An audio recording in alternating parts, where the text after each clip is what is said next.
Eh, bueno, como sabéis, estamos estudiando la preciosa doctrina de la oración y hemos visto en las últimas 2 o 3 semanas, bueno, la semana pasada no, porque Emiliano dio el estudio sobre las 5 primeras plagas, pero estamos viendo en las últimas semanas algunos de los requisitos que estamos hablando de la oración, y para entrar en oración necesitamos algo.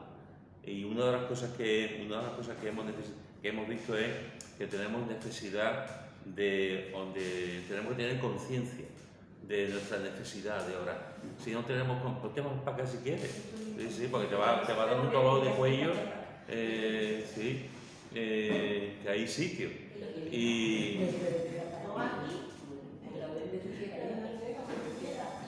Y claro, porque está así la pobrecita y yo tampoco la veo a ella. Y entonces, pues estábamos viendo también que tenemos que tener esa conciencia de la necesidad de orar. Si no tenemos conciencia, ¿cómo vamos a orar? Es como si yo no tengo conciencia para estar con mis hijos, no voy a estar con mis hijos. Pues entonces tenemos que tener también conciencia para tener ese tiempo de oración. También hemos visto que debemos de orar en el nombre de Jesús, y vimos algunos textos que nos hablan de esto, y también que tenemos que orar en fe. Si no tenemos fe, por ejemplo, a la hora de pedir cosas, ¿cómo vamos a pedir, cómo vamos a esperar una respuesta si no tenemos fe a la hora de orar y a la hora de pedir? Y también hemos visto, la semana pasada también vimos que tenemos que orar en obediencia. Si no oramos, o sea, si oramos y estamos viviendo como nos da la gana y no estamos obedeciendo lo que el Señor dice en su palabra, ¿cómo nos podemos presentar delante de Él? Si estamos viviendo una vida en desorden y una vida en desobediencia y una vida en pecado, ¿cómo nos podemos presentar delante del Señor en oración? Cuando realmente tenemos que vivir en esa obediencia, y vimos también algunos textos que nos hablan de eso. Y también vimos, si recordáis, que tenemos la palabra de Dios también nos enseña cómo nos vamos a presentar a Dios en oración cuando estamos pecando. Cuando me refiero a pecar, no me refiero a pecar, digamos, de una forma normal. Todos los días pecamos, y la palabra de Dios nos dice que somos pecadores.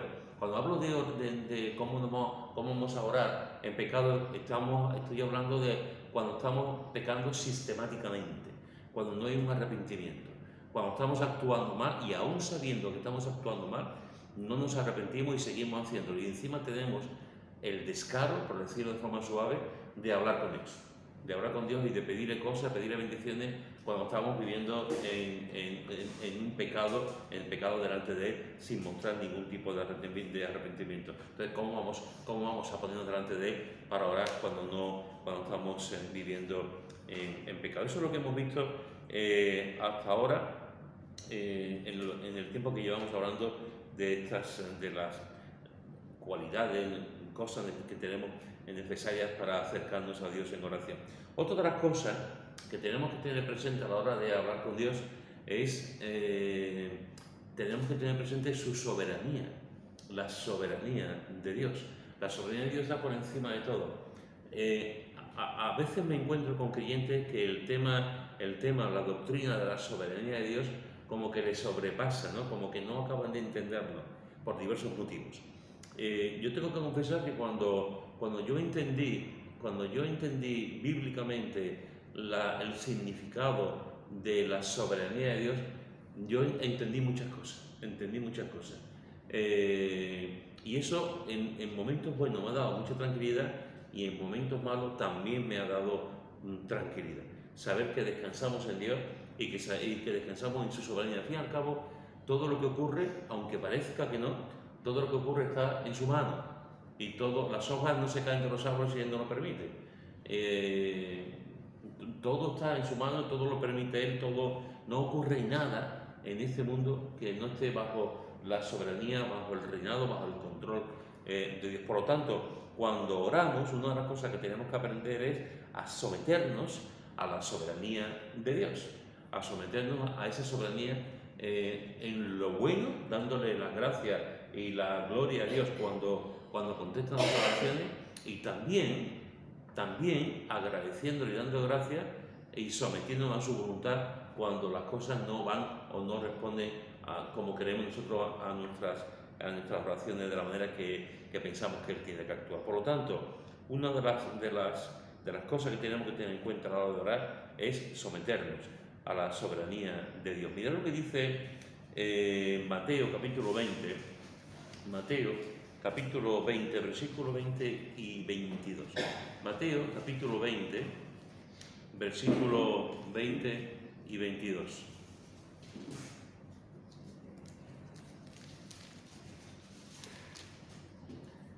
Mateo capítulo 20, versículo 20 y 22, la primera parte del versículo 22. ¿Quién lo quiere leer, por favor? Entonces se le acercó la madre de los hijos que se le dio con su hijo, postrándose ante él y pidiéndole algo. ¿El 21 también? El 21 y el 22, la primera parte también. Él le dijo, ¿qué quiere? Ella le dijo, ordena que en tu reino se sienten estos dos hijos míos, el uno a tu derecha y el otro a tu izquierda. Entonces Jesús respondiendo dijo, no sabéis lo que pedís. Muy bien, hasta ahí, perfecto. ¿Qué os parece este texto? Por parte de la madre, quería lo mejor para sus hijos, pero yo creo que Jesús ahí le está diciendo a la madre que sí, que es bueno, pero si sabe el compromiso que es estar a la diestra y a la izquierda de Dios. Tiene que haber compromiso, tiene que haber un esfuerzo. ¿Alguien más? Yo creo que a Dios no se le puede imponer lo que uno pide. O sea, que uno le puede decir a Dios ni a Jesús mismo, haz esto, porque Jesús sabe lo que tiene que hacer. Yo no creo eso, porque cuando oramos y pedimos algo para que el Señor nos bendiga, por ejemplo, los misioneros que estamos ahora, me gusta trabajar para ti, Señor, mándame a Turquía, o mándame a Sevilla, o mándame a Nueva York. No le está imponiendo, solamente le está pidiendo que le ayude a hacer algo. Pero en este caso no es que yo le pida al Señor, heme aquí, mándame donde tú quieras. En este caso le estoy diciendo que ponga a uno a su izquierda y al otro a su derecha. ¿Pero quién lo dice? La madre de los hijos. Vale. Que no eran los hijos, era la madre. Como madre no conoce, no tenía un buen conocimiento de quién era Jesús, pero sí quería lo mejor para su hijo. Yo creo que tendría conocimiento cuando los hijos le hablarían a la madre de Jesús, ¿no? ¿Qué pensáis los demás? Que cuando yo escucho eso, que me da la impresión que no entendía todavía quién era Jesús. Que de pedir algo, que en buena voluntad, digamos, que obviamente quería poder, pero lo digo, que si hubiera hecho eso, por eso creo que Jesús dice, no sabéis lo que pedís. ¿Sabéis lo que es estar a mi derecha, a mi izquierda? Que no es cualquier cosa. Yo creo que no Y además es una imposición. Aquí la palabra ordena, ¿quién eres tú para ordenar a mí? Si yo soy el Todopoderoso. Ordena que en tu reino se sienten estos dos hijos míos. El uno a tu derecha y el otro a tu izquierda. Ordena. La respuesta está clara. No sabes lo que pedís. Es interesante porque fijaros que efectivamente, como estaba diciendo Pepe antes, el hecho de hablar, de pedir al Señor cosas, todos lo hacemos. Y todos decimos, Señor, ayúdame, te pido esto y tal. Una cosa es hablar con Dios, descansando en su soberanía y descansando que le va a dar lo mejor a sus hijos. Y otra cosa es mandarle, como muy bien ha dicho Emiliano y como dice el texto. Porque aquí lo que dice la madre es que ella le dijo, ordena. O sea, le está imponiendo al mismo Jesús lo que tiene que hacer. El concepto que tiene la madre de Santiago y de Juan, el concepto que tiene, y ellos también, porque en los textos paralelos vemos que también ellos están a favor de la situación. El concepto que tiene la madre es: todavía no ha llegado a aprender quién es Jesús, que es lo que estaba diciendo Lara antes. La madre todavía no ha llegado a entender que Jesús, el reino que ha venido a instaurar aquí, es un reino espiritual. El concepto que ella tenía era, como tantos judíos en aquel momento, incluso dentro del grupo de los discípulos, como Simón el Cananita, como Judas Iscariote, era un concepto nacionalista. Entonces, lo que ellos pensaban era que Jesús iba a imponer un reino, no mesiánico, sino un reino político. Un reino político, un reino social, un reino militar, un reino que iba a adquirir el poder que tenía en los tiempos de Salomón y en los tiempos de David. Eso era lo que había. O sea, cuando leemos y cuando decimos que en los tiempos del Nuevo Testamento y en los tiempos sobre todo de Jesús, en los años anteriores a que Jesús naciese, había un sentir en la sociedad del Mesías, pero no era el Mesías que profetizaba la Escritura. Lo que ellos pensaban era un Mesías que iba a instaurar un nuevo orden mundial con Jerusalén un poco pues a la cabeza de todo y con un poder político y militar tremendo. Eso es lo que tiene aquí la madre.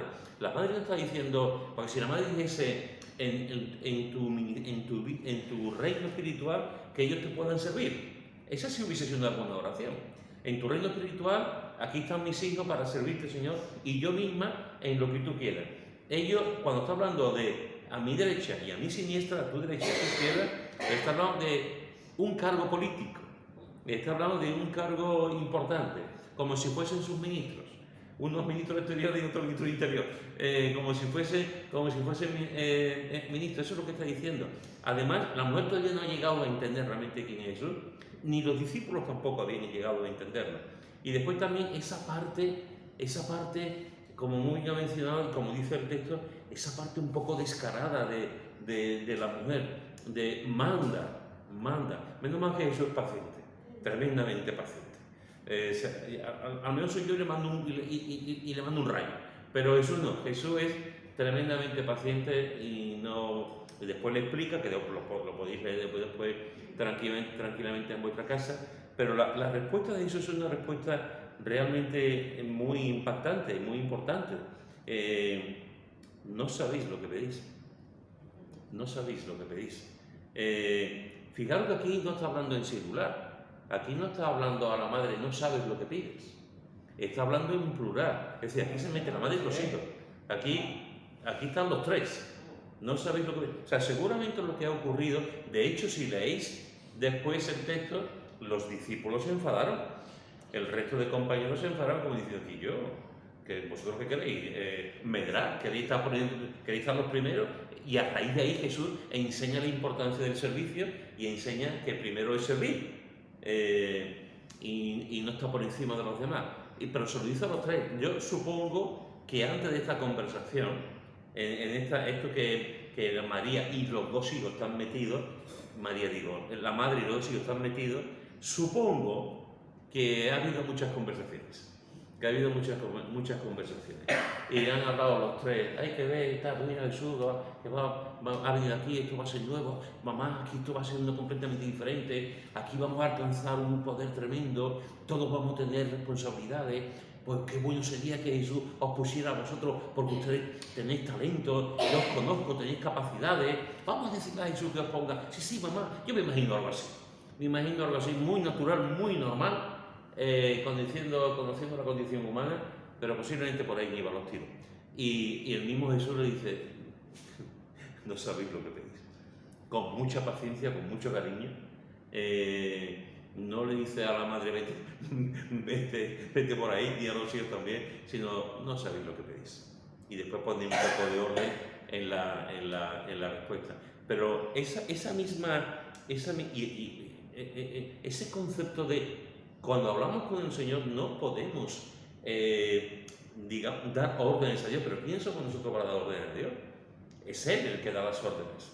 Nosotros estamos para suplicarle, para pedirle, para decir, Señor, dame esto, Señor, tú sabes que lo quiero, Señor, en tu bondad, en tu... Orar, pedirle, como un hijo le pide al padre. Pero un hijo no le exige al padre. Un hijo no le exige, papá, cómprame la bicicleta último modelo, papá, o te cojo por el cuello. No, un hijo le dice al padre eso, y un padre normal, como mínimo lo castiga. Como mínimo lo castiga. No te dice que te sopa porque... Pero bueno, como mínimo lo castiga. Porque no puede. Es el padre el que en generosidad, en amor, le compra, le regala cosas en conformidad a cómo va el hijo y lo que es posible. Por lo tanto, fijaros que aquí está diciendo, pasa esto y el mismo Jesús da con la tecla, no sabéis lo que pedís. A veces, hermanos, esto que dice Jesús es una realidad en nuestras vidas, no sabemos lo que pedimos. Hay muchas veces, de hecho Santiago lo repite, Santiago años después, él mismo, claro, se nota que había estado con eso, años después también, no olvidemos que Santiago fue hermanastro de eso, que él le dice, no pedís porque no sabéis pedir, porque no pedís bien. Entonces, en este caso concreto, a veces sencillamente no sabemos lo que pedimos. Y otras veces nuestras oraciones son completamente contradictorias. Tú pides una cosa y ella pide otra. Tú pides una cosa y yo pido otra. Y estamos orando, estamos en el mismo sitio, estamos en la misma barca y cada uno está orando por una cosa completamente diferente. Hay una historia que es muy interesante. Hay una historia que dice, los rabinos contaban una historia de una madre que tenía 2 hijos. Uno de ellos era jardinero y el otro alfarero. El primero le dijo a su madre, ora a Dios para que llueva y así se rieguen mis plantas. Y el segundo hijo le decía, madre, pide a Dios que salga el sol para que se sequen mis vasijas. Y los 2 hijos le estaban pidiendo a la madre lo que había en sus corazones, pero eran oraciones completamente diferentes. Y tú te pones en el papel de la madre y dices, bueno, ¿yo qué hago aquí? Aquí, señora, ¿a qué hijo contesta la oración? Señor, y si te pido por mi hijo para que salga el sol, pues eso pasa en muchas ocasiones. A veces nuestras oraciones son muy contradictorias. ¿Y a qué oración contesta Dios? En muchas guerras, un bando ora a Dios y el otro bando ora a Dios. Cada uno quiere ganar su guerra. Cada uno quiere saber, Señor, dame fuerza, y el otro dice, Señor, dame fuerza, Señor, ayúdame a vencer al enemigo, y el otro dice, Señor, ayúdame a vencer al enemigo. Y ahora, ¿a quién responde Dios? ¿A quién responde Dios? Porque están pidiéndole exactamente lo mismo. Y sin embargo son enemigos, pero los enemigos están pidiendo a Dios lo mismo, la victoria. Hace muchos años estaba yo escuchando un programa de deporte, era por la tarde, estaba escuchando un programa de deporte y salió una entrevista a un jugador español, a un jugador de balonmano, que no recuerdo el jugador. En aquel momento era un jugador importante, era creyente, el hombre confesó su fe en la entrevista en la cadena, no recuerdo qué cadena era una cadena a nivel nacional. Y este hombre dijo que era cristiano evangélico, era un hombre conocido dentro del balonmano. Y la periodista, que no me acuerdo muy bien, le preguntó, bueno, y cuando tú sales a la cancha de balonmano, ¿tú le pides a tu Dios que te ayude a ganar? Y es interesante porque él dijo, no. Que yo he escuchado a otros creyentes que son deportistas decir, yo le pido a Dios que me ayude a ganar. También lo he escuchado. Pero este deportista creyente, digo, no, yo nunca le pido a Dios que me ayude a ganar. Yo lo que le pido a Dios es que me ayude, mientras que estoy jugando, a darle gloria con mi actitud y mi comportamiento. Y a dar lo mejor de mí, Pero no le pido, porque yo sé que los demás también quieren ganar. Entonces yo lo que le pido a Dios es que me ayude a ser que lo haga lo mejor posible. Que sea el mejor, que pueda meter un montón de goles, pero no pido que los demás, porque entiendo que los demás también quieren ganar. Eso hace un montón de años. Pues esa respuesta todavía la tengo grabada. Porque después he escuchado después, no, yo pido al Señor que me ayude, que ganemos y tal. Esta me pareció muy sabio la respuesta de este jugador de balonmano. Porque a veces no sabemos lo que pedimos. O como he dicho antes, pues son oraciones contradictorias también. Muchas veces, gracias a Dios, ¿cuándo ha sido la última vez que tú, sin decir el motivo, si no queréis, pero cuándo ha sido la última vez que tú has alabado al Señor porque Dios ha respondido a una oración? ¿Cuándo ha sido la última vez que tú has alabado al Señor porque Dios ha respondido a una oración? Yo siempre, porque yo siempre estoy clamando y siempre estoy pidiendo al Señor. Y veo a momentos su respuesta. Hace poco, bueno, así ya llevamos por lo menos casi desde mayo, con un problema que por el tubo, nuestro tubo, hay un daño que queda justamente en la parte del techo de la vecina.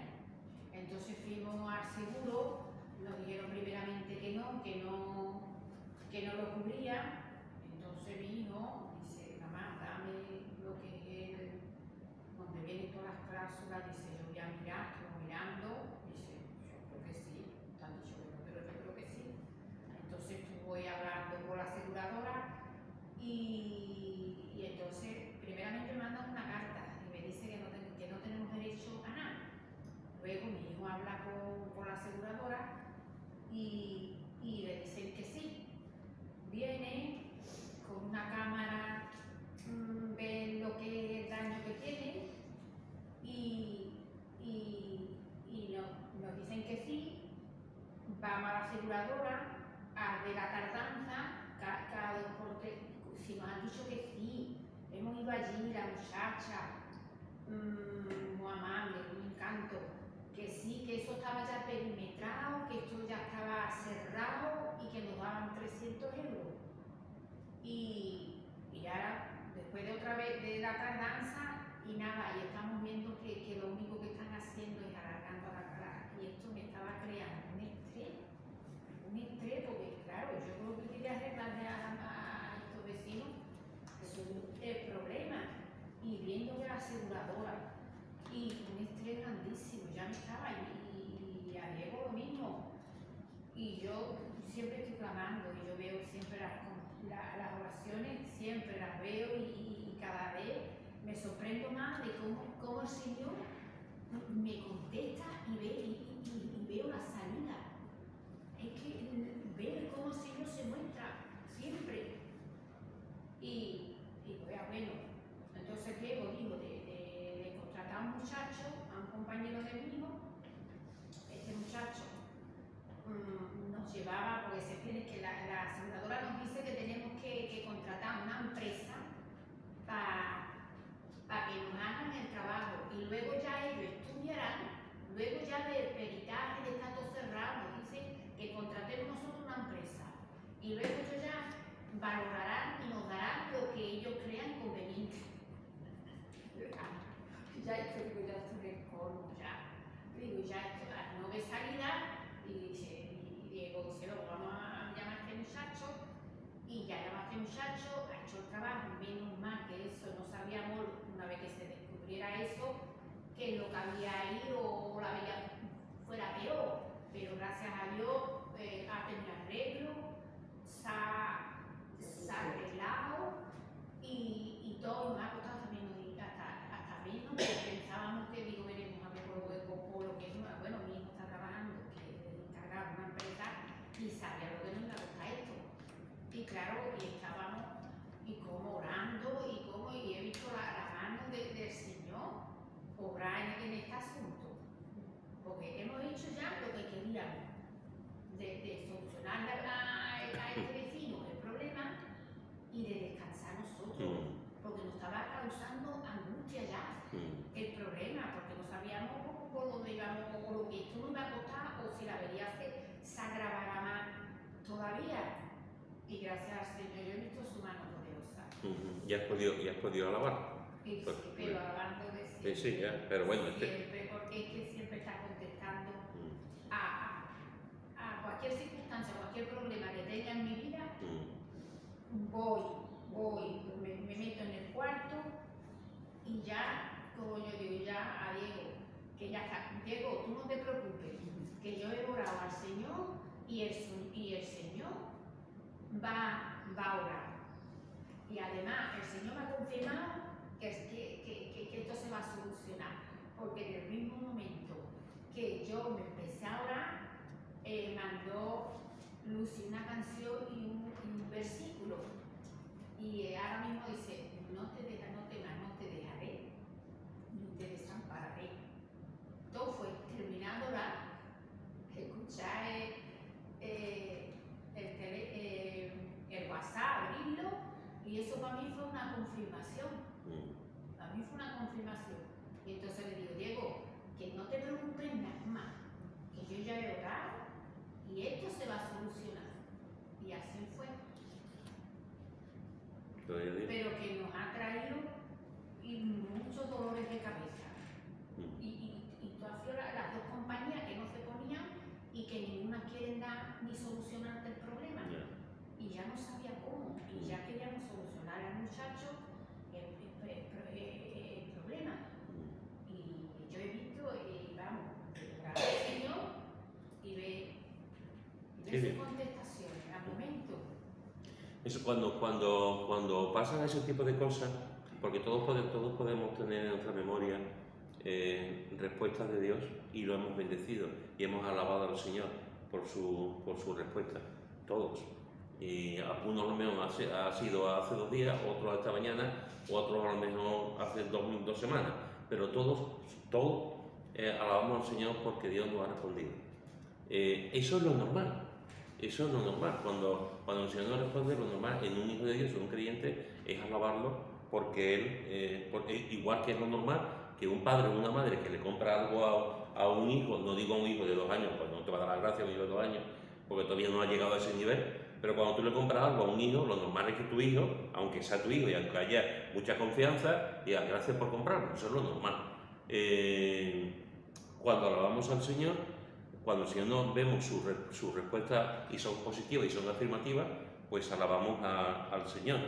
Pero, ¿qué ocurre cuando las oraciones que clamamos, las cosas que le decimos, no responden como nosotros pensamos? ¿Qué ocurre ahí? Mirad lo que dice en Primera de Reyes 19, versículo 4. Primera de Reyes, capítulo 19, versículo 4. Primera de Reyes, capítulo 19, versículo 4. Quiero que leáis, por favor. Y él se fue por el desierto un día de camino, y vino y se sentó debajo de un enebro, y deseando morirse, dijo, basta ya, oh Jehová, quítame la vida, pues no soy yo mejor que mi padre. Muy bien, aquí Elías le está diciendo al Señor que lo mate. Literalmente, le está diciendo, Señor, mátame. O sea, yo no puedo más. Elías entró en una depresión. Y cuando estamos en un momento de depresión, con las almas bajadas, con el alma hecha polvo, con las emociones por el suelo, sin propósito, la vida se pone oscura. La vida se pone oscura y se pone difícil. Y Elías, el camino que optó fue decir al Señor, quítame la vida. ¿Le respondió el Señor afirmativamente?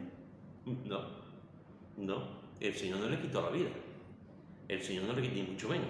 Al revés, el Señor mandó un ángel, le tocó, le dio de comer, lo animó y dijo, venga, para adelante. Y no le quitó la vida, pero eso fue lo que pidió Elías. Elías pidió la muerte.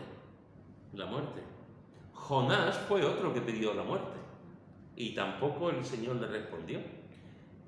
Moisés fue otro que también pidió la muerte y tampoco el Señor le respondió quitándolo de medio. Estas son oraciones que no fueron contestadas. Oraciones de hombres en un momento dado de desesperación que no fueron contestadas. Y estoy seguro que con el paso de los años Elías, como Jonás, como Moisés, como tantos otros, estoy seguro, a lo largo de la historia, que le dieron gracias al Señor, porque en un momento dado dijo: Señor, gracias por no contestarme aquel día que te pedí que me quitase la vida, o ese tiempo, gracias Señor, porque después he vivido tantas cosas, gracias. Estoy seguro. Pero ¿fue una oración sincera? Sí. ¿Fue una oración nacida del corazón? Sí. ¿Fue una oración genuina, sin hipocresía? Sí. Pero Dios no le contestó, porque no era el propósito de Dios quitar la vida de los demás. Dios no, porque tiene muchos problemas todavía que hacer con Elías. O sí le contestó, pero de forma negativa. A eso me refiero. Le contestó no de la manera que Elías quería, sino le contestó de otra manera, pero no como quiso él. Y vemos después que Elías adora al Señor, y Elías es un hombre de oración, y Elías es un hombre que sirve al Señor. Pero Dios no le contestó como él pretendía. Mira lo que dice en Juan, capítulo 11, versículo 3 al 6. Juan, capítulo 11, versículo... vamos a leer el versículo 1. Juan 11, del 1 al 6. ¿Quién lo tiene?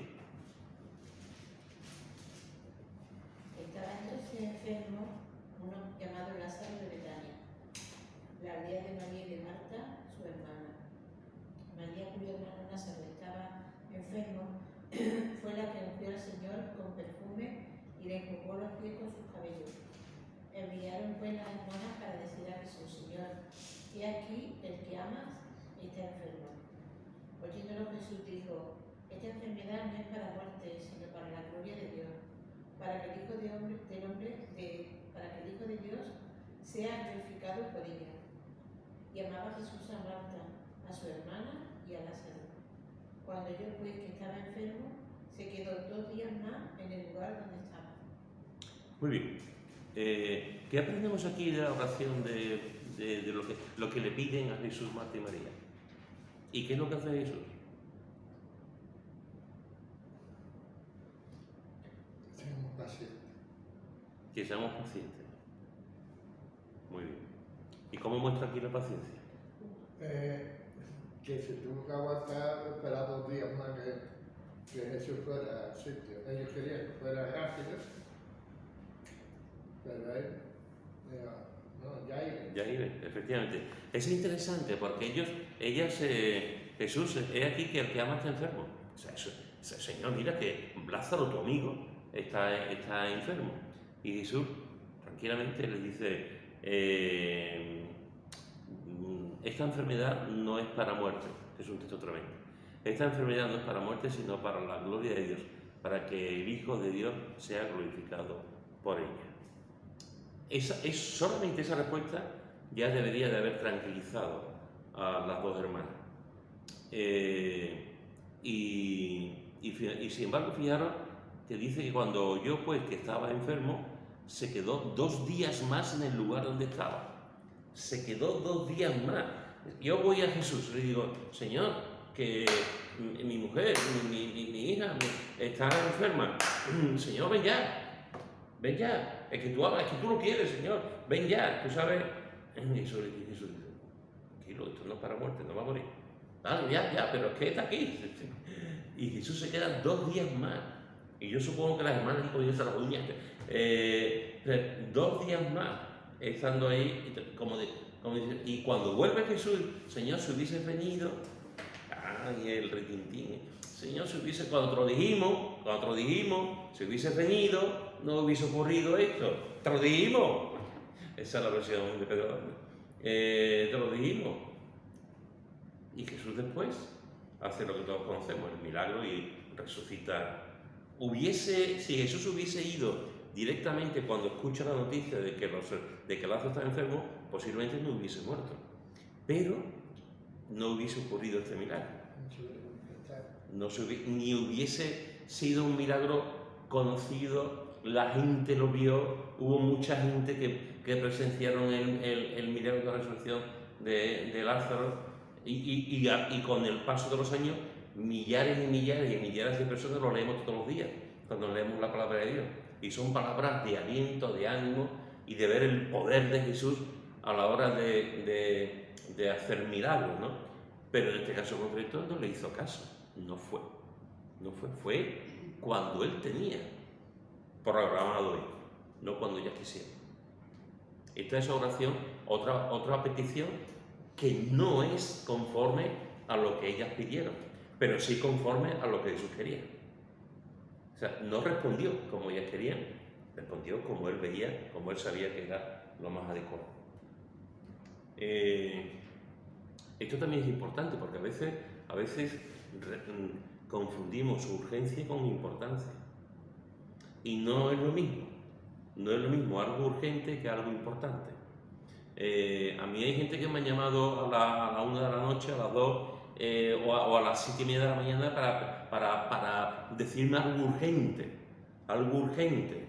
Eso mismo que es urgente, que se le escapa la vida, a las 2 o 3 horas ya no es urgente, ya ha pasado algo que ya no está. Pero para ese momento, para esa persona, es que. Y tú sabes que no es algo importante, en el sentido sino que confunde la importancia con la urgencia. Jesús está diciendo, no, tranquilo, que esta enfermedad no va a ser para muerte, sino para gloria, ¿no? Y no le contestó. Pero Jesús esperó que se muriera. Claro. O sea, él dijo, esta enfermedad no es para muerte, pero él espero que muriera. ¿Para qué? Para que la gloria que se le dio a Dios fuera mayor. Eso es. Porque además fue un eco, hubo muchísimo, como si leí el texto, hubo muchísima gente que vieron el milagro. Por lo tanto, Elías oró de una manera y Dios contestó de otra. Marta y María pidieron una cosa y el Señor Jesús contestó de otra manera. ¿Qué me decís de la oración de Pablo? De la famosa oración de Pablo.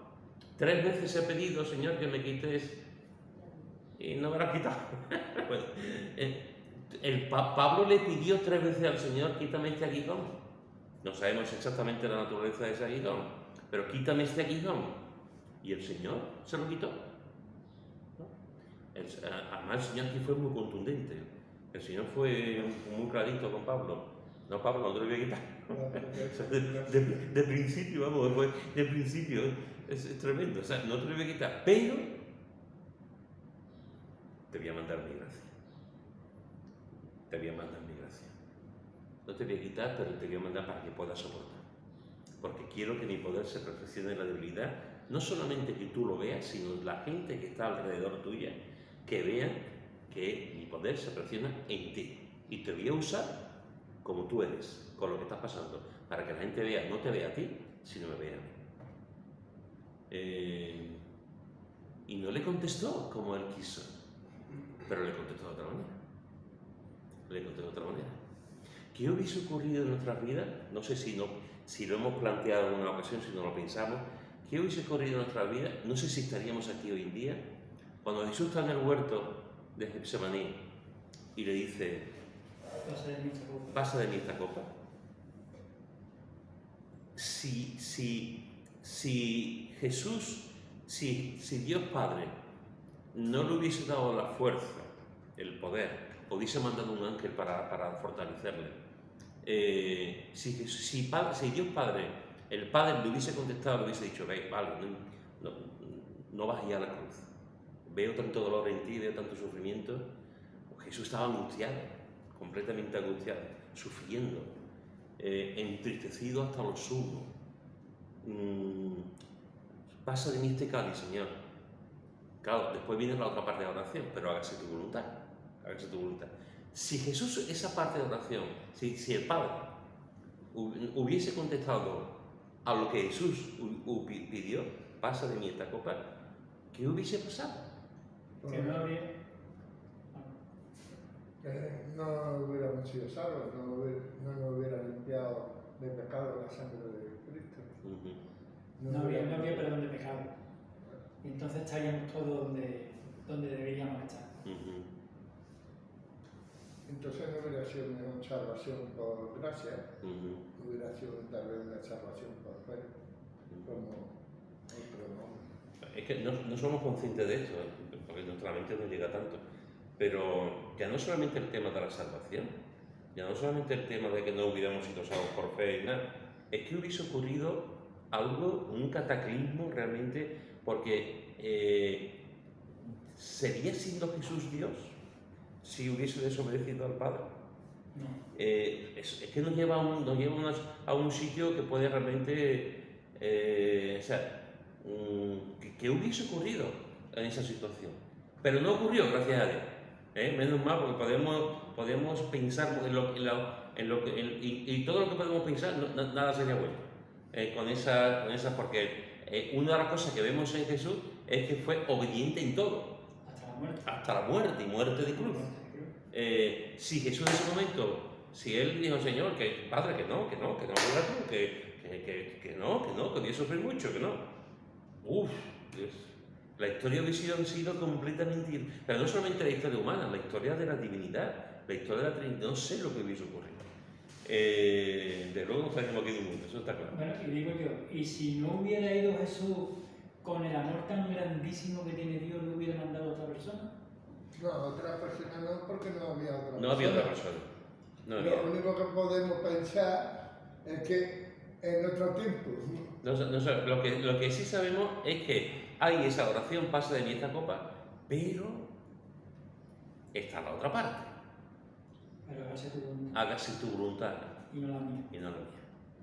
Es decir, aquí Jesús estaba diciendo su propia realidad, me encanta, estaba diciendo, Señor, que yo no quiero. Y humanamente hablando, ¿quién quiere ir a la cruz? ¿Quién quiere morirse en a palo y que le matasen? Y ya no solamente ir a la cruz con el sufrimiento, sino saber. Yo no creo que Jesús tuviese miedo a la muerte de cruz, no lo creo. Yo creo que lo que Jesús tenía miedo era a estar al abandono del Padre. Al abandono del Padre. Ese momento en el que Él se encuentra completamente solo, cargado de pecado. Yo creo que es eso. Él sabía que venía a morir para nosotros, él sabía, pero como hombre, como ser humano, decir, bueno, me van a pinchar, me van a dar la lanza, me van a poner la corona, pero para Dios, que eres Dios, sabe que hay un momento en que la presencia del Padre lo abandona, porque no puede estar con el pecado. Eso tuvo que ser algo tremendo. Y la carga del pecado, ¿no? Pero hágase tu voluntad, no nada. El sometimiento a la voluntad. Y por eso digo que a veces tenemos que dar las gracias al Señor por las oraciones y alabarlo. Sí, siempre. El martes cuando los días antes de que Ana Belén va a que le vean sobre el TAC, sí, nos ponemos nerviosos, estamos... pues el martes cuando ya sale del TAC, de la oncóloga, y nada más que dice, todo bien, lo primero que, Señor, gracias, es lo primero, Señor, gracias, alaba al Señor, gracias, ¿no?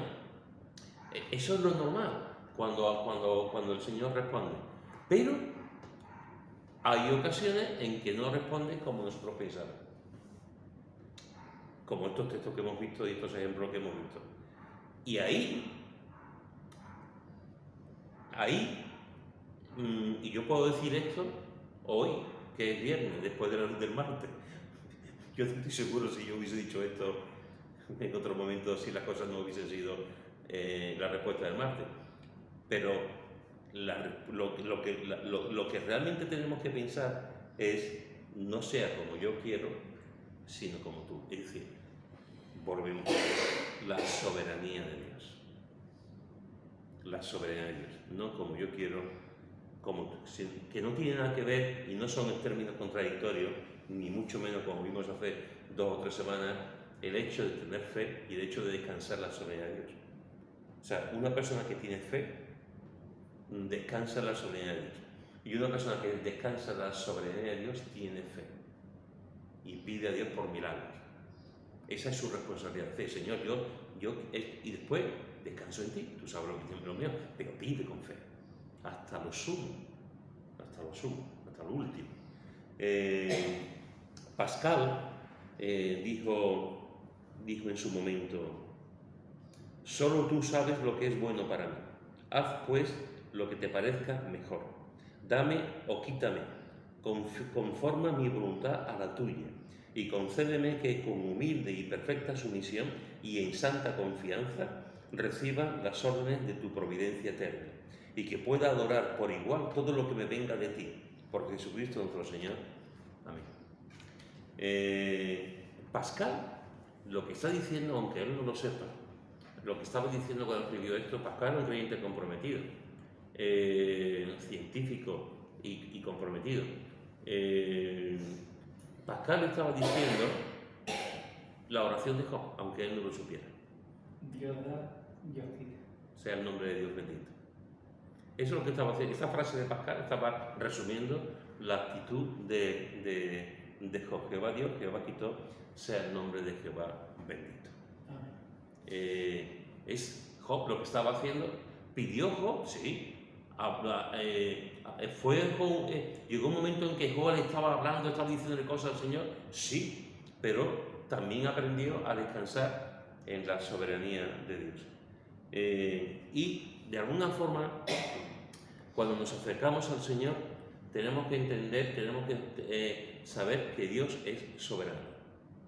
Que Dios es soberano. Y eso nos da también descanso. Cuando las cosas van muy bien, cuando pedimos en el trabajo por esto, por la familia, por la iglesia, a nivel personal, y Dios va respondiendo y lo vemos, gloria a Dios, gloria a Dios, gloria a Dios. Y cuando las oraciones son, Dios contesta de otra manera, como respondió con Elías o con Pablo y con otros, descansamos en su soberanía, porque al final el plan de Dios siempre es mejor que el nuestro, aunque no lo entendamos. Aunque no lo entendamos. ¿Quién puede entender a Dios? ¿Quién entiende la suficiencia de Dios? ¿Quién entiende realmente el ser de Dios? Nadie. Ni los ángeles. Ni los ángeles que están al lado. Por eso descansamos. Porque al final dice, eres nuestro Padre y tú sabes lo mejor para tus hijos.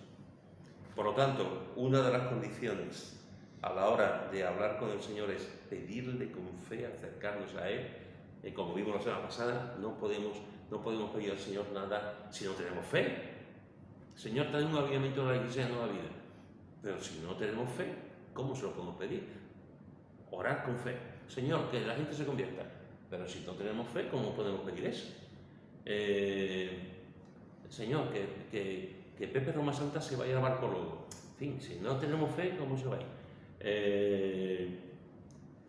Tenemos que orar con fe, evidentemente. Si tuviéramos fe como un grano de mostaza. Te diría este monte y tal y tal. Entonces, ahora, a la misma vez que nos acercamos al Señor en fe, también nos acercamos con su soberanía y en su soberanía, sabiendo que el Señor, al fin y al cabo, siempre hace lo mejor. Amén.